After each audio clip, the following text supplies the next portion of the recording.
Hello students, you may have gone through earlier video lecture.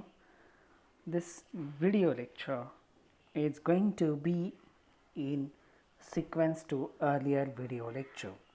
In our communication process, we have already seen that there are few important elements in the communication cycle, and to talk about the first is the sender. As we have seen, the communication may be uh, on an individual group, or an organization. It is the sender who receives the idea and encodes it into a suitable message form. The sender uses the proper medium that is intelligible, understandable to the message receiver. So, the organization or the communication, the sender's concept and idea are equally important. So many mental process that takes place at the sender's end. The next important point is message. The message is maybe an advice, a piece of information, or maybe an order.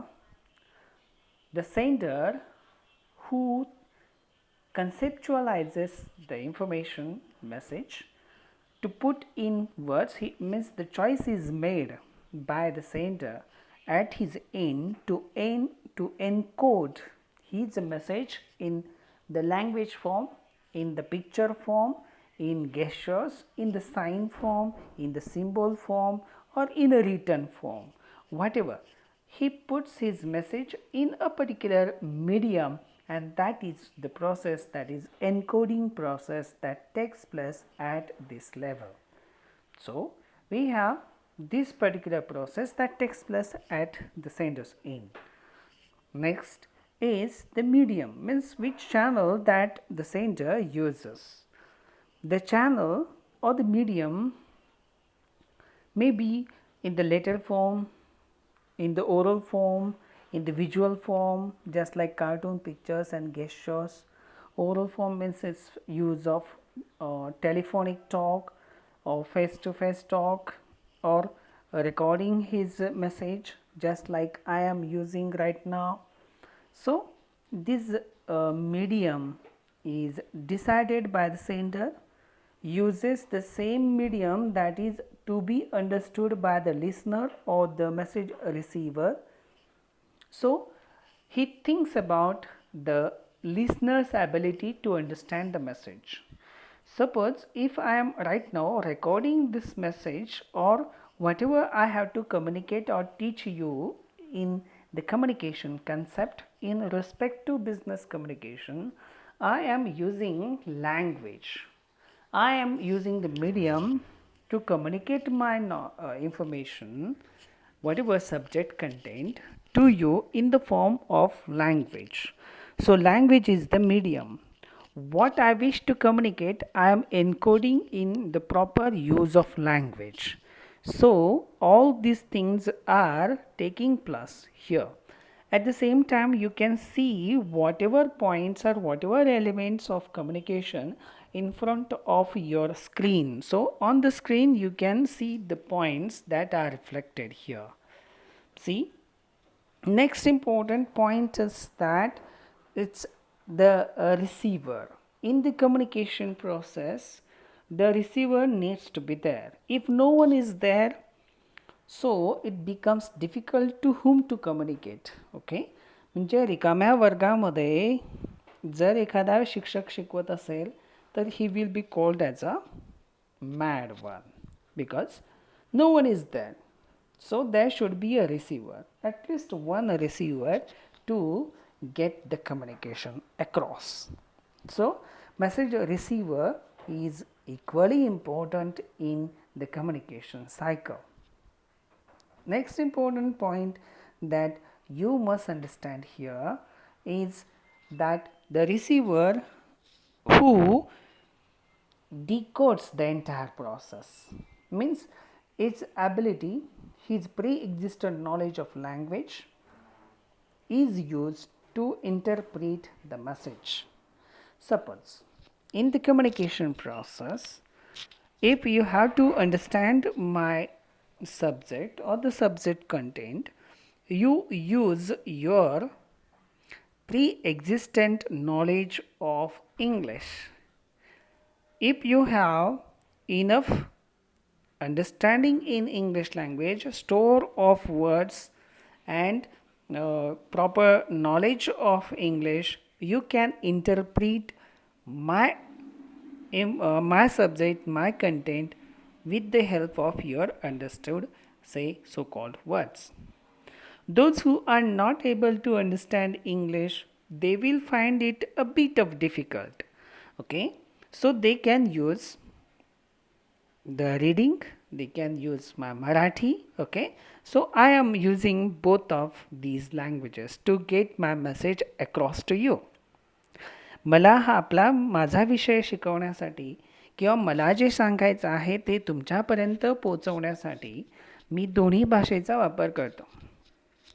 Marathi ज्यांना चांगलं समजतं त्यांनी जे मराठीचं आतापर्यंत ज्ञान घेतलेलं आहे, जे शब्द त्यांना माहिती आहेत, त्या आधारावर मी ह्या व्हिडिओ लेक्चरमधील वापरलेली भाषा समजून घेण्यासाठी, मेसेज समजून घेण्यासाठी त्यांच्याकडे असलेल्या भाषेचा उपयोग ते करू शकतात.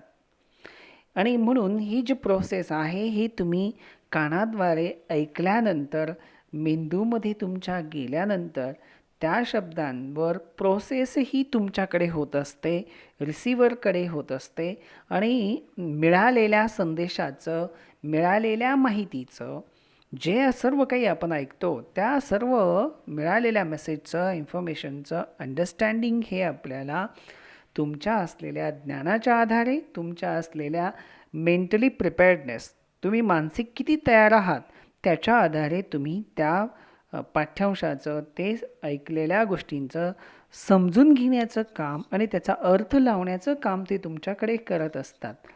आणि मग भाषेचा वापर केला असेल तर भाषा समजून घेतात. पिक्चर दाखवलं असेल तर चित्राच्या माध्यमातून तुम्ही त्याचा अर्थ लावून घेतात. किंवा ग्राफ असेल, चार्ट्स असतील, काही टेबल असेल तर त्याचं अंडरस्टँडिंग तुम्ही करून घेतात.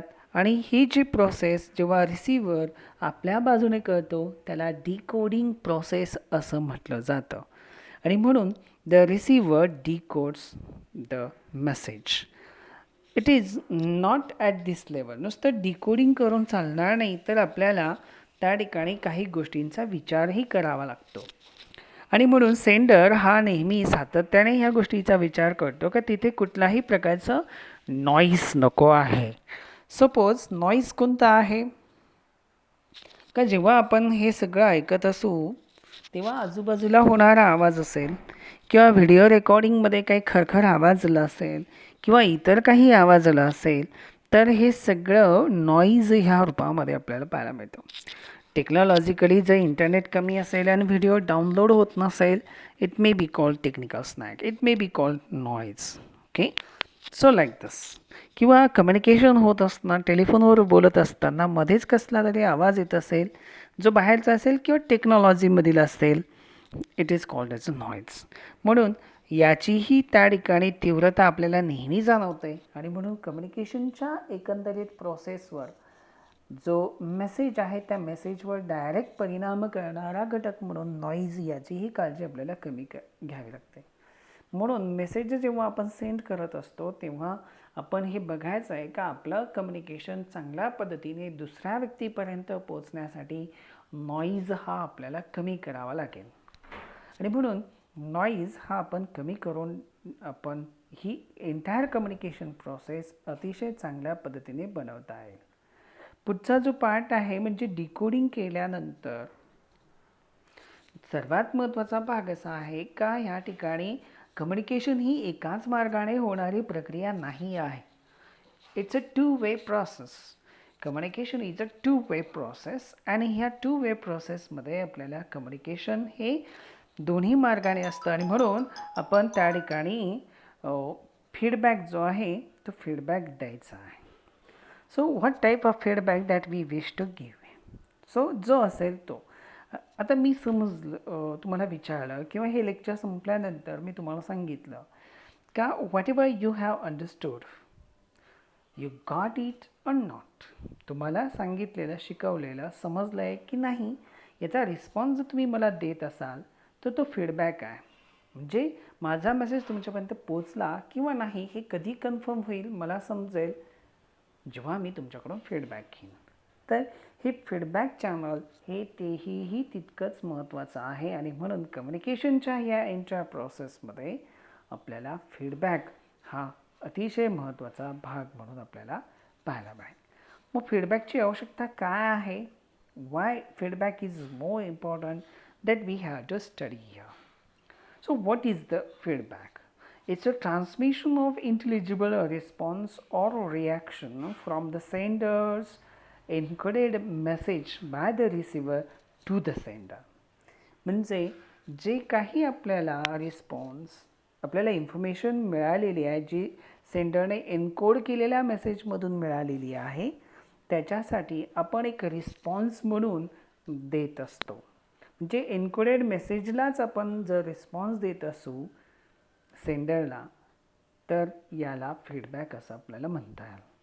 मग हे कोणते दोन प्रकारचे रिस्पॉन्सेस असतात. हो, पॉझिटिव्ह, येस मला समजलेलं आहे, येस तुमच्यापैकी जे मला सांगितलं कंटेंट सांगितलं ते माझ्यापर्यंत पोचलं, पॉझिटिव्ह रिस्पॉन्स. निगेटिव्ह कोणता आहे तर निगेटिव्ह जो आहे जो नाही समजलं. म्हणून रिस्पॉन्स हे दोन्ही प्रकारचे असू शकतात पण तो रिस्पॉन्स आहे फीडबॅक आहे that is more important that we have to understand here.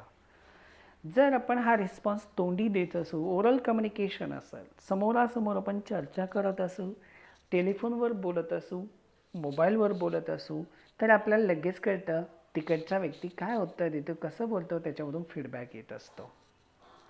म्हणजे ओरल कम्युनिकेशनमध्ये हा फीडबॅक काही सेकंदामध्ये आपल्याला वापस मिळतो. But when we study if you have a letter suppose आपण लेटर लिहिलं तर लेटर जाण्यापर्यंत आणि वापस येण्यापर्यंत बाय पोस्ट ओके गेलं तर त्याला रिटर्न प्रोसेसला वेळ लागतो. लिहिण्यासाठी वेळ लागतो पोस्ट करण्यासाठी वेळ लागतो 2-3 दिवसाने ते आपल्याला मिळेल कदाचित.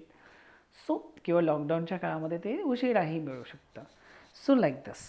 So it is slow in return communication आणि म्हणून if it is possible we can get it immediate. So immediate feedback is always there.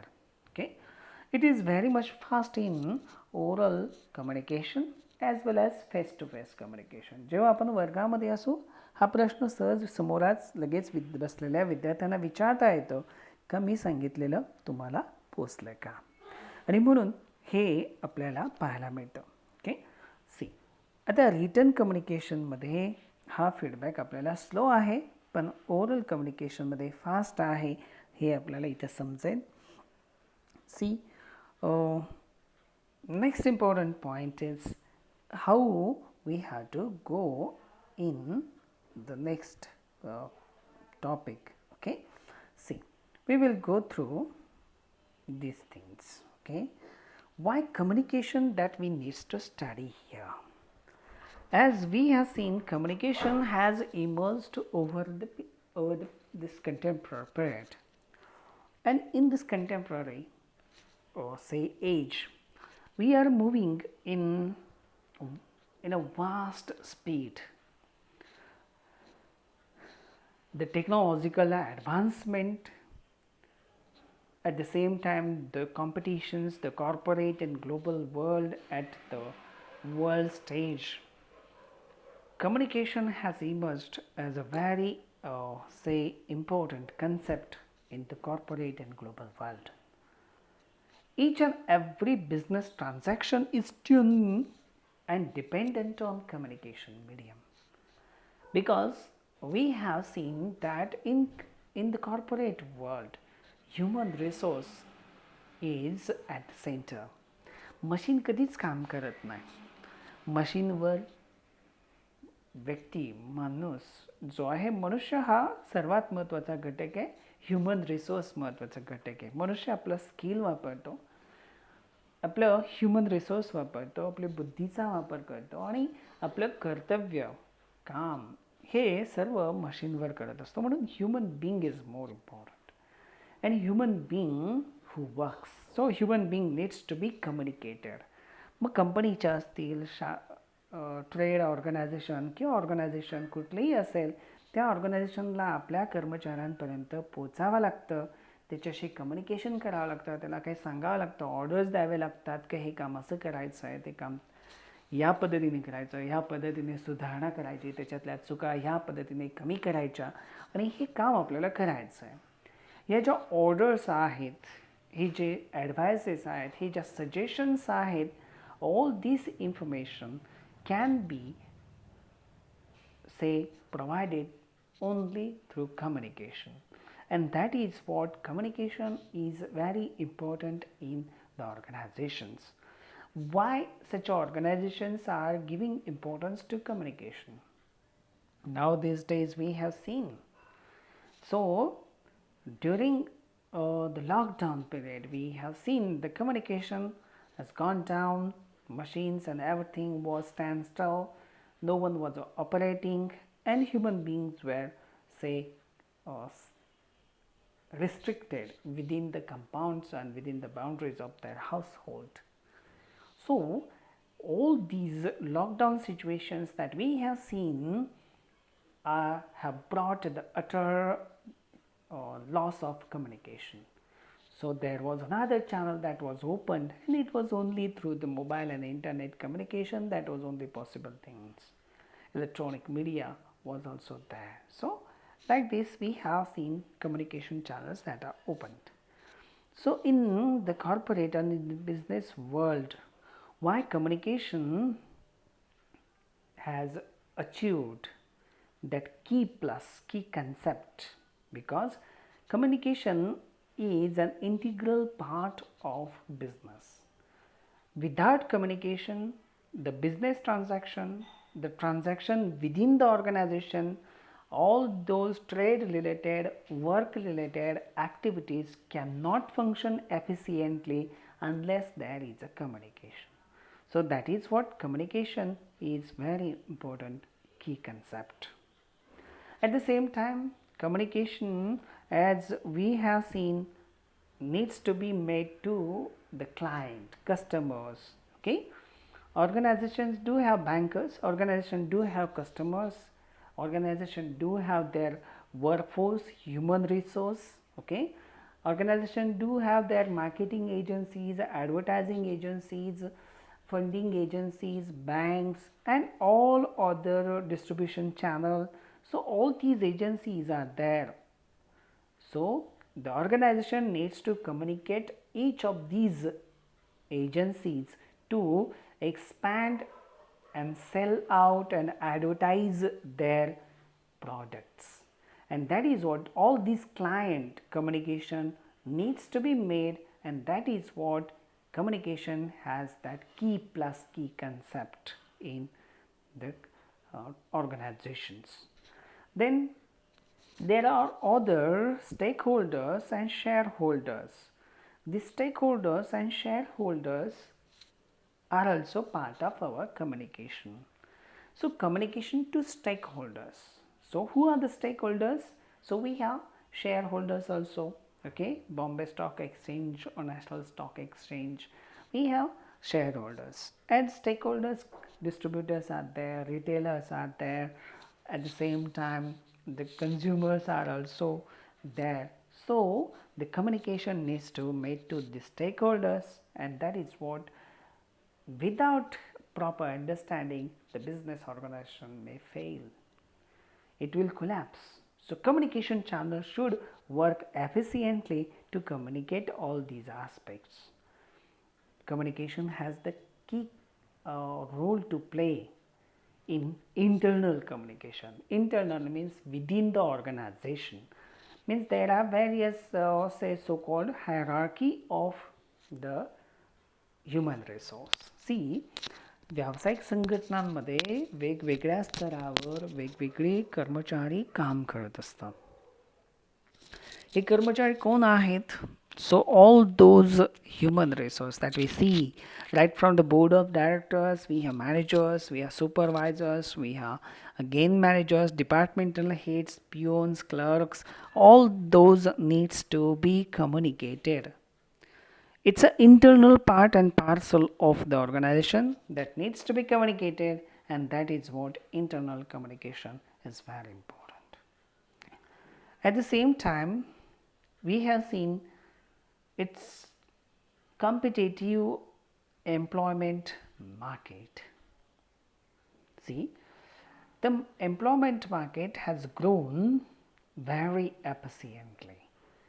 See, we have seen the employment means human resource. The best human resource should come into our organization.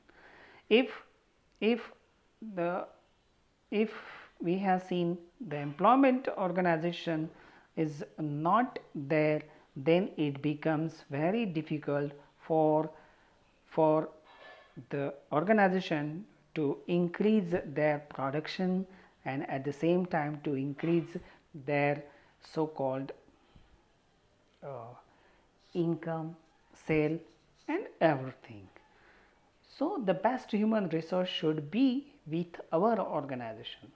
To tap this opportunity, the organization need to go into campus selection, find out the best brains, हुशार तज्ञ skill human resource असणाऱ्या लोकांचा समावेश आपल्या ऑर्गनायझेशनमध्ये करण्यासाठी campus interview घेतल्या जात असतात आणि म्हणून हे सर्व आपल्याला पाहायला मिळतं. कम्युनिकेशन हे महत्त्वाची का आहे, काय कम्युनिकेशन इम्पॉर्टंट आहे हे आपल्याला ह्या ठिकाणी पाहायला मिळेल. Okay, see, so we have to understand this. Okay, impact of next point that is very important in this say we have to understand a metamorphosis from resistance to change. ह्या सगळ्या entire प्रोसेसमध्ये technological advancement खूप झालेल्या आहेत आणि ह्या technological advancement ज्या आल्यात त्या कम्युनिकेशनमध्ये जास्त आलेल्या आहेत. मोबाईल, छोटासा कम्प्युटर आज आपल्या हातामध्ये. So this is what we have seen. Okay, so technological advancement has driven each and every sector of our life, of human beings life. प्रत्येक जीवनाच्या क्षेत्रामध्ये आपल्याला कम्युनिकेशन टेक्नॉलॉजीने रिव्होल्युशनरी चेंजेस आणलेले आहेत. मग आपलं दळणवळणाची साधनं असतील, रेल्वे असतील, बँकेचे व्यवहार असेल किंवा औषध निर्माण म्हणजे मेडिसिन किंवा मेडिसिनच्या संबंधित असलेल्या सर्व प्रकारच्या सेवा असतील, कम्युनिकेशनमुळेच आपल्याला दुसऱ्या ग्रहापर्यंत पोचता येतं आहे. कुठपर्यंत आपण गेलो, मंगळ ग्रहावरचं पाणी शोधण्यापर्यंत गेलोत आणि युनिवर्सपर्यंत खोल खोल दूरवर आपण जाऊन पोचलोत. हे सगळं कम्युनिकेशन टेक्नॉलॉजीमध्ये झालेल्या ॲडव्हान्समेंटमुळे झालेलं आहे. आणि म्हणून जे कॉमर्स हे क्षेत्र आहे, ट्रेड हे क्षेत्र आहे, कॉर्पोरेट वर्ल्ड आहे, मॅन्युफॅक्चरिंग सेक्टर आहे, हे सुद्धा याच्यापासून दूर राहू शकत नाही. आणि म्हणून कम्युनिकेशन हे या सेक्टरमध्येही प्रचंड प्रमाणामध्ये वापरलं जातं. आणि म्हणून हे चेंजेस का आले, कसे आले, ज्यासाठी आज हा एका दिवसात झालेला बदल नाही आहे. It took series of years and days and so many say decades that have gone by till we achieve this. आणि म्हणून हे सर्व चेंजेस आपल्याला पाहायला मिळतात.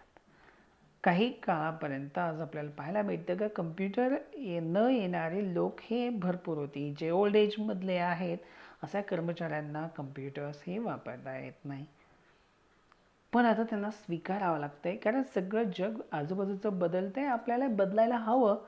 So there is a change, metamorphosis from resistance to change. जे विरोध करत होती, रेसिस्ट करत होती, ते आता बदलत आहेत. So there is a change in the entire concept. Accepting They are accepting this change. They are learning computer. They are operating computers. They are doing all sorts of things on the computer, and that is what we have seen. It's a resistance from to change. Next is lack of interaction due to flexibility in timing. That is also adverse impact that we can see. जसं आता आपल्यामध्ये झालेलं आहे, आपण घरी बसून प्राध्यापक काम करत असेल किंवा कॉलेजमध्ये असेल, पण तुम्ही घरी आहात आणि म्हणून त्यामुळे आपलं जे वर्गामध्ये इंटरॅक्शन होतं, जे शिकवणं चालतं क्लासरूममध्ये बसल्यानंतर, ते आता राहिलेलं नाही. आता फ्लेक्झिबल झालेलं आहे सगळं. तुम्ही हा व्हिडिओ कधीही दिवसातून कधीही उठून बघू शकतात. आज नाही, पुन्हा रिपीटेडली बघू शकतात. उद्याही पाहू शकतात, पुन्हा कधीही बघू शकतात. का? याच्यामागे कारण हे आहे का आता इंटरॅक्शन कमी झालेलं आहे आणि फ्लेक्झिबिलिटी आलेली आहे आणि हे सगळं शक्य झालं without mobile, without this technology we can not record and online teaching हे शक्य झालं नसतं आणि म्हणून हे शक्य आहे. आज आपल्याला पाहायला मिळतं का हार्ड अँड फास्ट 8 ते 12:30 आपलं कॉलेज आहे ते आपल्याला नाही आहे. हार्ड अँड फास्ट दररोज 8 वाजता दररोज 12पर्यंत हे आपल्याला पाहायला मिळणार नाही. का? कारण आता आपल्याला लॉकडाऊनचे पिरियड आहे, कोरोना पॅन्डेमिक आहे, त्यामध्ये आपण सुरक्षिततेचा उपाय म्हणून आपण ऑनलाईन टीचिंग हे अडॉप्ट केलेलं आहे आणि म्हणून यामुळे इंटरॅक्शन आपलं कमी झालेलं आहे. फ्लेक्झिबिलिटी ही आपल्याला पाहायला मिळते आणि म्हणून ही फ्लेक्झिबिलिटी वेळेच्या संदर्भात आलेली पाहायला मिळते आणि म्हणून आपल्याला हे इंटरॅक्शन जे आहे हे इंटरॅक्शन या ठिकाणी पाहायला मिळेल जे ऑनलाईन स्वरूपामध्ये आहे, ज्यामुळे फ्लेक्झिबिलिटी आलेली आहे. कधीही आपण व्हिडिओ कधीही आपल्याला बघू शकतात, पुन्हा पुन्हा बघू शकतात. या सर्व गोष्टी आपल्याला पाहायला मिळेल. आता ह्या कम्युनिकेशनच्या एकंदरीत आपल्या जीवनावर झालेल्या प्रभावामुळे आपल्या जीवनामध्ये आपण बघू शकतो का स्टाईलमध्येच बदल झालेला आहे. फोटो काढण्यापासून फोटोसुद्धा आता कानाला फोन लावून फोटो काढणार.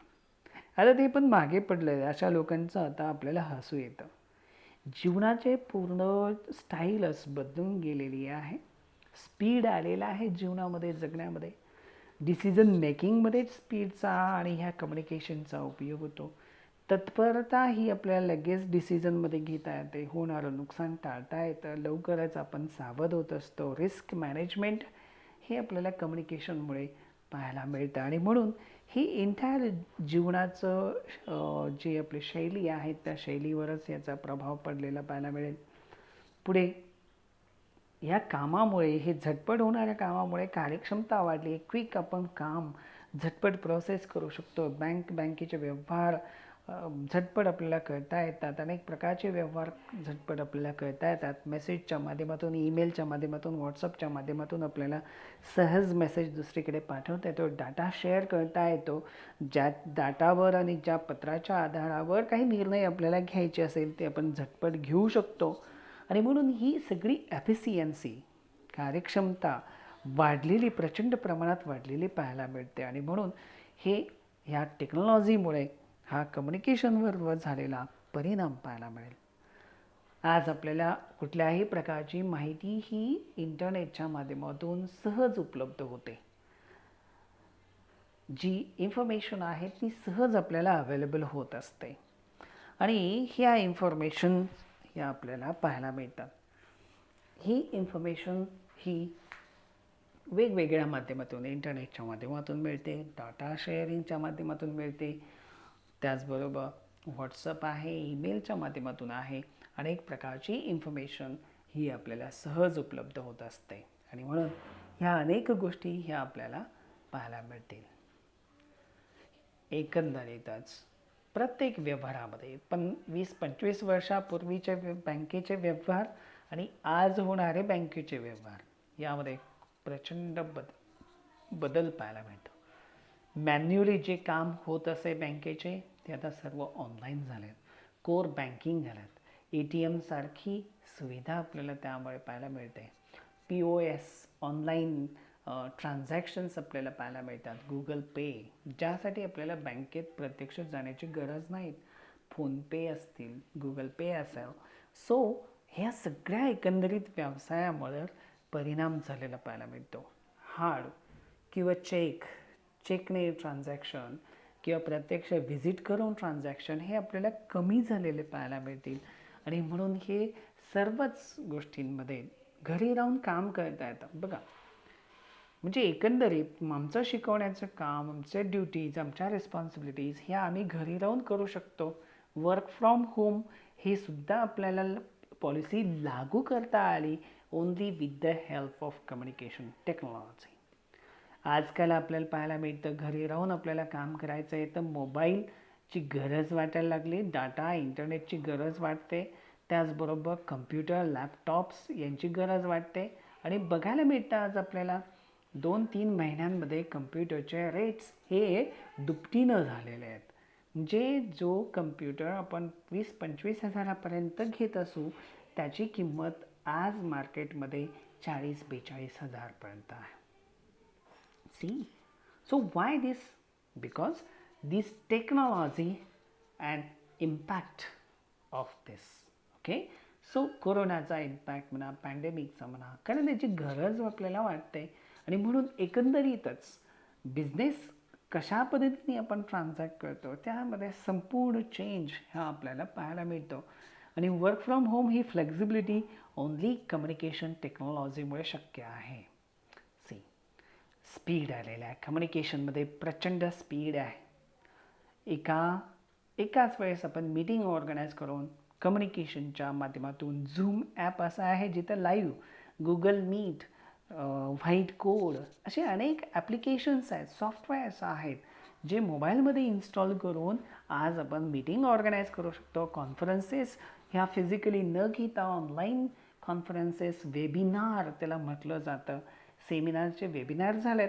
आणि हा चेंज हा आपल्याला कम्युनिकेशन टेक्नॉलॉजीमुळे पाहायला मिळतं. आणि म्हणून ह्या कम्युनिकेशन टेक्नॉलॉजीचं ॲप्लिकेशन हे आपल्याला पाहायला मिळतं. बघा, दुसरं, ह्या सर्व गोष्टींमुळे ईमेल जे आहेत, ही ईमेल पाठवले जातात. व्हॉट्सअप आता रिप्लेस होतं आहे हळूहळू. व्हॉट्सअपने रिप्लेस केलं आहे जीमेलला. पण जीमेलला आता क्रेडिबिलिटी आली कारण पासवर्ड प्रोटेक्टेड असतं. व्हॉट्सअपला तसं नाही, थोडीशी क्रेडिबिलिटी व्हॉट्सअपची कमी आहे. आणि म्हणून एक जीमेल हे क्रेडिबल आज मानलं जातं तुलनेमध्ये. आणि म्हणून पोस्टल मेल, पोस्टाची कामं, पत्र कोणी लिहित नाही, पोस्टकार्ड कोणी घेत नाही, आंतरदेशीय पत्र कोणी लिहित नाही. हे का झालं? Because email, phone, messaging, everything that is available these days because of communication technology. So all these things that we see here. See, the next topic that we are going to study is the channels of communication. But this channel we will study in our next lecture, video lecture. Till then, bye. Try to repeat and understand what I have communicated in this video lecture. Thank you. Bye.